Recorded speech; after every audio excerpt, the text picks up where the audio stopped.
몇 년 전 한국에 눈이 부시게라는 드라마가 있었습니다. 혹시 보신 분들 계시나요? 김혜자 배우와 한지민 배우가 나왔던 드라마인데 제가 너무 감명 깊게 보았고 대사 하나하나가 주옥 같아서 기억에 많이 남았던 드라마입니다. 장면 중에 하나 기억나는 것이 있는데 이런 대사가 있었어요. 오로라는 원래 지구 밖에 있는 자기장인데 어쩌다 보니 북극으로 흘러 들어왔다는 거야. 그 말인즉슨 오로라는 조물주가 의도한 대로 만들어진 게 아니라 어쩌다 보니 만들어진 에러다 이거지. 나 같은 거네. 근데 너무 아름다운 거야. 그 에러가. 에러인데도 에러도 아름다울 수 있어. 눈물 나게. 참 위로가 되는 대사였죠. 내 존재 자체가 에러인 것 같고 내 삶이 하나님의 실수인 것 같다라고 생각하는 사람에게 에러도 아름다울 수 있다고 위로하는 대사였습니다. 우리는 우리의 삶에 에러가 없었으면 좋겠어요. 내 인생이 내가 계획하고 내가 원하는 대로 잘 흘러갔으면 좋겠고 갑자기 우리의 삶에 뜻하지 않은 일이 생기지 않았으면 좋겠고 혹 생기더라도 얼마든지 내가 통제할 수 있는 선에서 일어났으면 하는 바람으로 살아갑니다. 특히 성격상 그런 분들 있잖아요. 모든 게 내가 세워놓은 스케줄대로 일정대로 딱딱딱딱 맞아야 되지. 그래야 마음이 편한 분들. 갑자기 예정에 없는 누가 만나자고 하거나 예정에 없는 일이 끼어들면 힘들어하는 분들이 계시잖아요. 저희 집에도 한 분 계시거든요. 근데 여러분 생각해 보세요.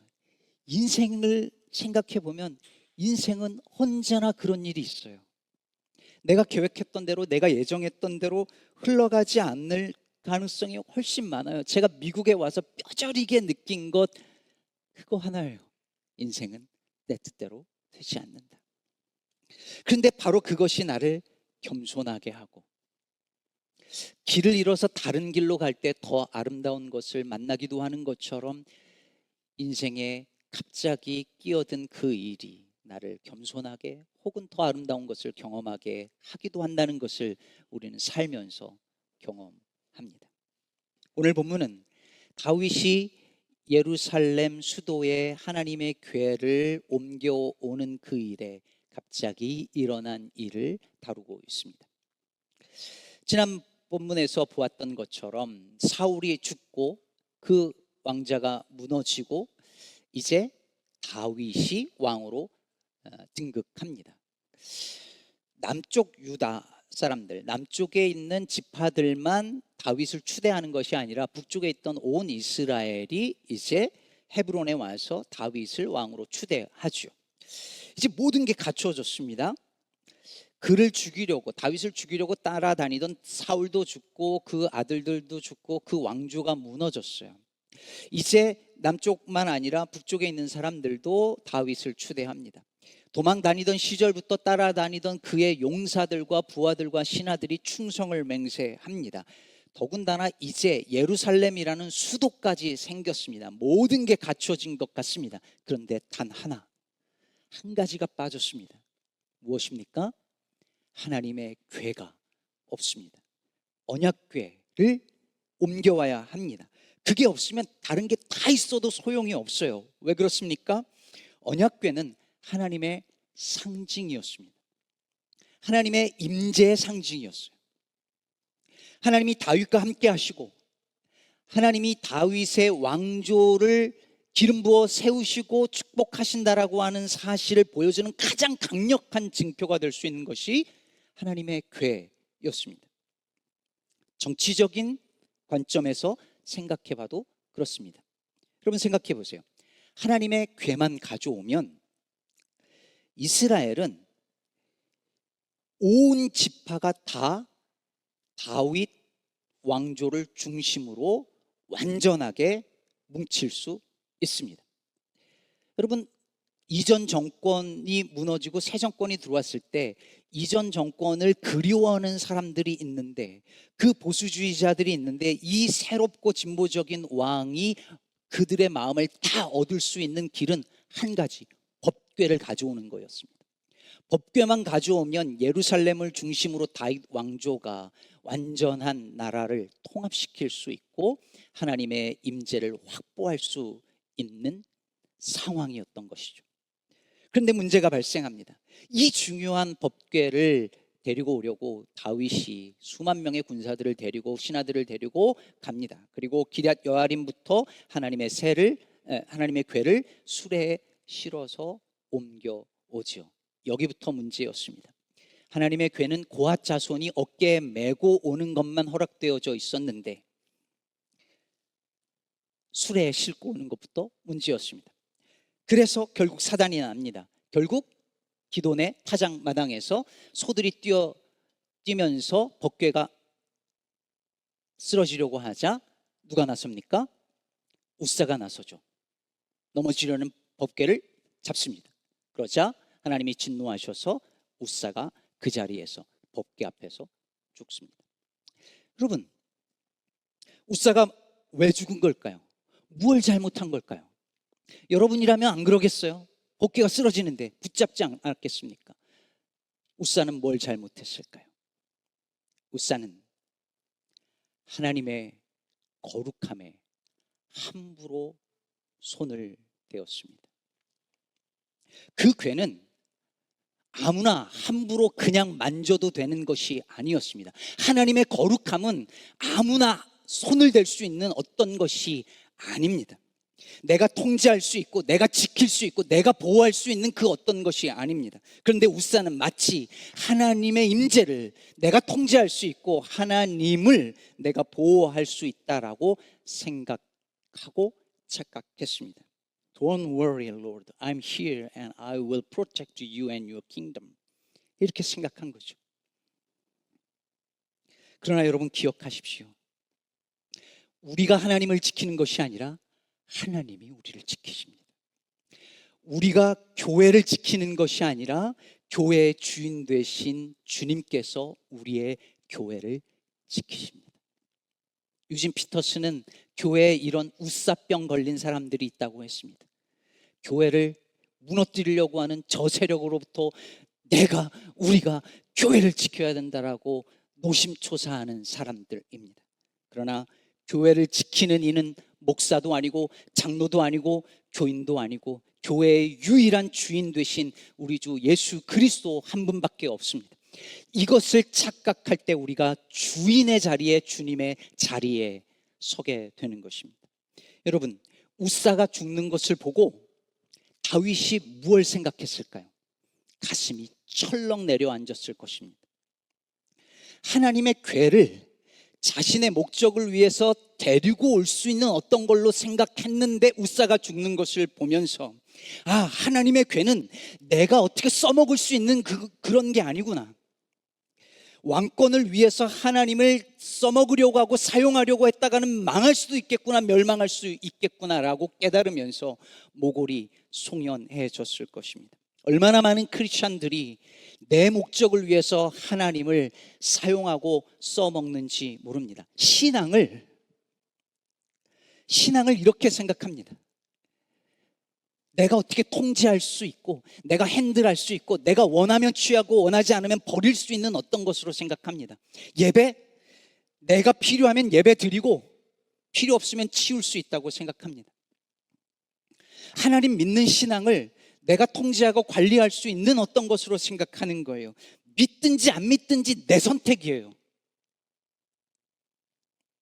내가 결정할 수 있어요. 내 관리와 통제 안에서 얼마든지 핸들할 수 있는 것을 믿음이고 신앙이고 말씀이고 하나님이라고 착각하며 생각합니다. 매우 위험한 착각입니다. 역대상 11장 2절 후반부에 보면 이스라엘 사람들이 와서 하나님께서 다윗에게 하신 말씀을 다시 한번 언급하지요. 이렇게 말씀하시죠. 네가 내 백성 이스라엘의 목자가 되며 내 백성 이스라엘의 주권자가 되리라. 뭐가 되리라고요? 주권자. 여러분, 왕이 주권자가 된다는 이 말이 자연스럽잖아요. 여러분, 오늘날 민주주의 사회에서 주권은 누구로부터 나옵니까? 국민이죠. 대한민국 헌법 1조 2항에 보면 대한민국의 주권은 국민에게 있고 모든 권력은 국민으로부터 나온다라고 명시하고 있습니다. 이 말은 국가의 최종적인 권력이 국민으로부터 나온다라고 하는 사실에 대한 명백한 선언이죠. 그런데 여러분, 왕정시대의 주권은 누구에게 있습니까? 왕에게 있죠. 군주제의 주권과 최고 권력은 왕에게 있습니다. 그런데 여러분, 오늘 본문 속에서 다윗을 주권자로 삼았다라고 말할 때 그 주권은 우리가 생각하는 그 sovereignty, 그 주권과 조금 다릅니다. 이 주권자라는 이 단어는 히브리어로 나기드라고 하는데요, 이 나기드는 지명하다라는 말에서 온 단어인데 하나님께서 지명한 대리자라는 뜻입니다.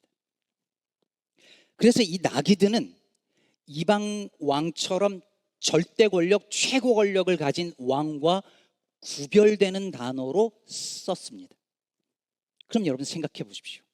한 나라의 왕에게 너는 통치자지만 절대적인 최종적인 권력자가 아니고 나기드다라고 말하는 것이 무슨 의미이겠습니까? 이 나라의 유일한 왕은 하나님 한 분이시다라는 것이죠. 이스라엘 왕은 하나님의 대리자일 뿐이라는 사실을 잊지 말라는 것입니다. 그러니 너는 너에게 권력을 부여한 진짜 주권자가 누구인지를 잊지 말라고, 그 주권자를 섬기라고 말씀하는 것입니다. 어제 미 전역에서 반 트럼프 시위가 있었습니다. 시카고에 엄청난 인파가 몰렸고 서버브 지역에서도 수많은 주민들이 시위에 동참했습니다. 이번 시위의 구호가 No Kings였죠. 아시다시피 미국은 독특한 나라입니다. 미국은 왕정을 경험하지 않았어요. 미국이란 나라가 독립한 이후에는. 여러분, 미국은 왕이 싫어서 왕으로부터 독립한 나라예요. 그래서 누군가가 왕처럼 행동하고자 할 때에 본능처럼 반감을 가집니다.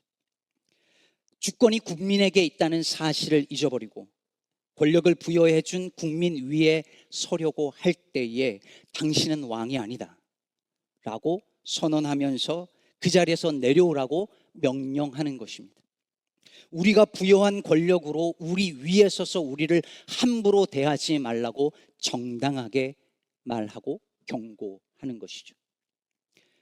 오늘 하나님께서도 다윗에게 경고하십니다. 모든 것을 너의 통제 아래 둘 수 있다고 착각하지 마라. 너의 힘은 내가 잠시 너에게 맡겨둔 것이니 그 힘을 함부로 쓰지 마라. 네가 원하는 대로 되지 않을 때, 국가의 통치가 네 뜻대로 흘러가지 않을 때, 내가 네 맘대로 움직여주지 않을 때, 바로 그때가 너가 누구인지 깨달을 순간이다 라고 말씀하는 것입니다. 오늘 본문 12절에 보면 다윗이 말합니다. 그날에 다윗이 하나님을 두려워하여 이르되 내가 어떻게 하나님의 궤를 내 곳으로 오게 하리요. 여러분, 왕이에요. 왕인데 저기 있는 저 상자 하나 못 가져오는 거예요. 그 궤짝 하나 못 가지고 오는 거예요. 수만 명의 군사를 데리고 그 궤 하나 못 가지고 오는 거예요. 그래서 다윗이 탄식하며 두려워하며 내가 어떻게 하여야 저 하나님의 궤를 이곳으로 옮겨올까 묻는 거죠. 산악인 어몽길 씨를 여러분 기억하실 것입니다. 세계 최초로 해발 8,000m 이상의 산악 16좌를 완등한 어마어마한 분이죠. 그럼 고도 8,000m 산에서는요, 산소가 해수면의 3분의 1밖에 안 돼서 두세 발짝 움직이고 나서는 3분에서 5분간 숨을 거칠게 쉬어야 한 발자국을 내디딜 수 있답니다. 엄청난 추위 때문에 손발의 감각이 없어지고 환각 그리고 환청 증세가 들린대요. 그래서 옆에서 동료가 뭐라고 말하는 것처럼 들리는 거예요. 그래서 어떻게 됩니까? 이 어문길 대장도 정상을 불과 코앞에 두고 환청이 들고 환각이 보인 동료들 수명을 잃어버리죠. 수없이 실패합니다. 그래서인지 어문길 대장이 산에 대해서 이렇게 말한 적이 있습니다. 산은 정복하는 게 아니라 정상을 잠시 빌리는 것입니다. 산이 나를 받아주었기 때문에 올라갈 수 있는 것이지, 산이 나를 거부하면 내가 아무리 잘났어도 절대로 올라갈 수 없습니다. 여러분, 시인들도 비슷한 말을 해요. 이정록 시인이 이런 말을 합니다. 신은 쓰는 게 아니라 받아 모시는 거다. 신은 온몸으로 줍는다. 여러분, 산은 정복하는 게 아니라 잠시 정상을 빌려주는 것이고, 신은 쓰는 게 아니라 받아 모시는 거래요. 이런 마음이 있는 사람만이 산 정상에 오를 수 있고, 이런 마음이 있는 사람만이 시를 받을 수 있어요. 여러분, 믿음도 마찬가지입니다. 내가 노력하면, 내가 뭔가를 하면 얻을 수 있는 그런 게 아니에요. 신앙은, 은혜는, 구원은 하나님께서 내어주시는 거예요. 내가 쟁취할 수 있는 어떤 것이 아니라 하나님이 내어주시기 때문에 우리가 받을 수 있는 것입니다. 그래서 은혜라고 부르는 거예요. 다윗이 어떻게 해야 하나님의 괴를 내게로 데리고 올 수 있을까 묻죠. 네, 하나님이 내어주시면, 하나님이 허락하시면, 그러면 그 괴를 모실 수 있는 것입니다. 저는 오늘 말씀을 준비하면서 오늘날 그리스도인들에게 가장 필요한 마음은 두려움이 아닐까 생각했습니다. 사람들이요, 하나님 앞에서 거침이 없어요. 예배 드리러 나올 때 아무런 두려움도 아무런 경외심도 없이 예배에 나와요. 목사가 이 자리가 얼마나 두려운 줄 모르고 거들먹거려요. 교인이 느지막이 슬리퍼 끌고 나와가지고 편하게 아무런 불편함도 없이 예배를 관람하다 가요. 온라인 예배 드린다고 하면서 셀폰 꺼내서 침대에 앉아서 누워서 예배를 그냥 봐요. 그런데 아무것도 두려워하지 않아요. 내가 원하면 하나님을 나 있는 곳으로 언제든지 끌어올 수 있다고 생각해요. 아무런 두려움 없이 하나님을, 말씀을, 믿음을 함부로 대하는 거예요.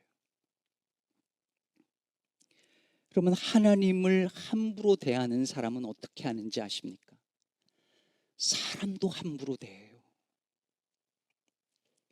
하나님을 두려워할 줄 아는 사람만이 사람을 귀하게 여깁니다.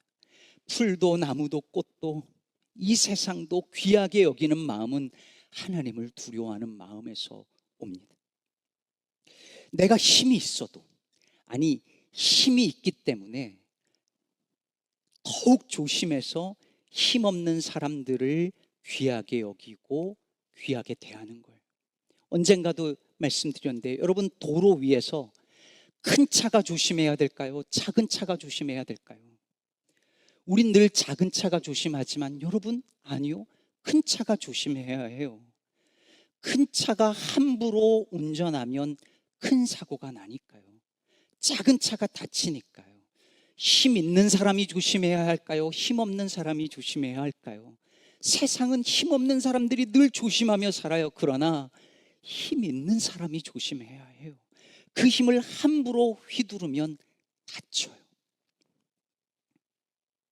김기성 목사님 책에서 배웠는데, 과거 우리나라에 정월 대보름이 되면 그 전날 마을 사람들이 모여서 몰래 하는 풍습 하나가 있었답니다. 옷걸이와 옷따기라고 불렀다는데요. 마을에서 이 밤에 형편이 괜찮은 사람들이 한 번도 입지 않은 옷 혹은 새롭게 지은 옷을 가져다가 당집에 걸어 놓는답니다. 당집, 젊은 분들은 잘 모르시잖아요. 이렇게 신을 모시는 집들이 있었는데 거기다가 갖다 놓는 거예요. 근데 갖다 놓을 때 옷을 훔칠 때보다 훨씬 더 조심해서 갖다 놓는답니다. 가족도 모르게 갖다 놓으면 가난한 사람들이 와서 그 옷을 몰래 가져다가 아무도 모르게 가져다가 입는 거예요. 근데 여러분 생각해 보세요. 나쁜 일을 하는 게 아니라 선한 일을 하는데 조심해서 아무도 모르게 하는 거예요. 이게 얼마나 정겹고 아름다운 일입니까? 여러분, 다윗이 하나님의 궤를 옮겨오는 것, 우사가 넘어지려고 하는 궤를 잡은 것, 그거 다 선한 의도였을 거예요. 좋은 마음이었을 거예요. 그러나 선한 의도만 있으면 되는 게 아닙니다. 더 조심해야 하고 더 겸손해야 하는 것입니다. 때로는 두려움으로 하는 것입니다. 하나님께서 다윗에게 그걸 가르쳐 주시는 거예요. 왕은 힘이 있어요. 권력이 있어요. 근데 그 힘과 권력을 함부로 휘두르면 안 된다는 거예요. 그래서 내 맘대로 내 계획대로 안 될 때에 안 되게 하심으로, 그 바람대로 하나님이 움직여 주시지 않으므로, 그 다윗의 힘을 꺾으심으로 말미암아 다윗을 겸손하게 하시는 것이죠. 조심하라고. 여러분, 한자어로 조심이라고 할 때 조자를 보면 손수자가 있고 옆에 울소자가 있습니다. 근데 울소자를 보면 맨 위에 입구자 3개가 있고 아래에 나무목이 있습니다. 그래서 이 옛날 언어를 연구하는 분들은 손이 있고 나무가 있고 새의 입 3개가 있는 것을 보면서 이 조라는 이 단어가 나무 위에 있는 새를 손으로 쥐는 행동을 묘사하는 단어라고 말합니다. 그럼 조심은 뭘까요? 나무에 있는 여린 새를 쥐는 그 마음이라는 거예요. 평론가 신형철은 이걸 얘기하면서 이렇게 덧붙였습니다.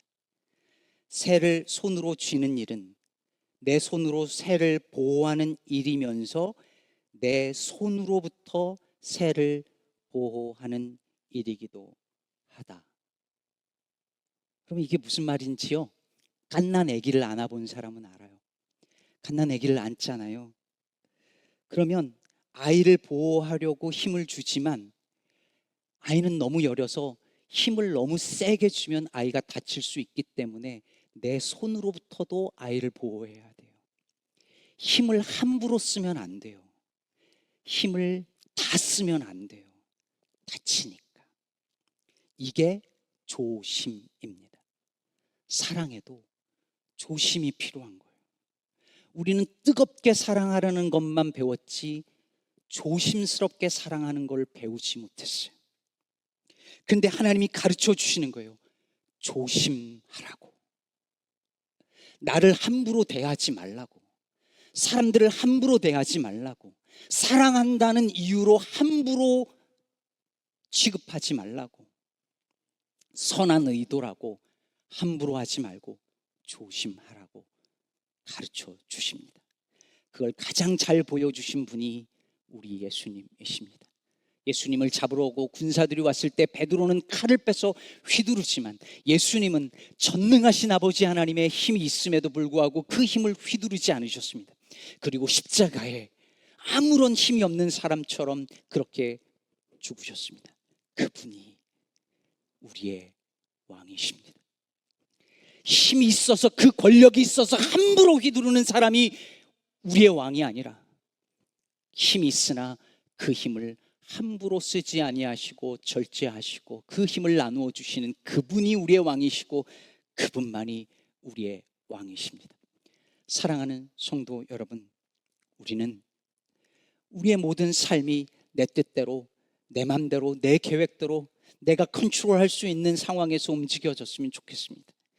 내 바람과 계획과 통제 안에서 하나님도 그렇게 움직여 주셨으면 좋겠습니다. 내가 원할 때 하나님이 거기서 나 있는 데로 와줬으면 좋겠습니다. 그러나 하나님은 내 뜻대로 움직여 주시지 않습니다. 내 바람을 꺾으시고 내 계획을 무산시키시고 내 힘을 좌절시키십니다. 그래서 거침없이 행동했던 나를 겸손하게 하십니다. 하나님을 두려워하는 마음 갖게 하시고 사람을 귀하게 여길 줄 아는 마음 갖게 하십니다. 그러므로 사랑하는 여러분, 내 뜻대로 안 된다면 요즘 여러분의 삶에 내가 원하지 않는 것들이 끼어들어서 내가 통제할 수 없는 어떤 일들이 벌어지고 있다면 그때 내가 누구인지를 깨닫게 하시는 하나님의 은혜로 알고 감사할 수 있는 저와 여러분 되기를 바랍니다. 내 삶의 주인이 내가 아니고 왕이 내가 아님을 기억하며 한 분 왕이신 예수만을 섬기는 저와 여러분 되기를 주님의 이름으로 축복합니다.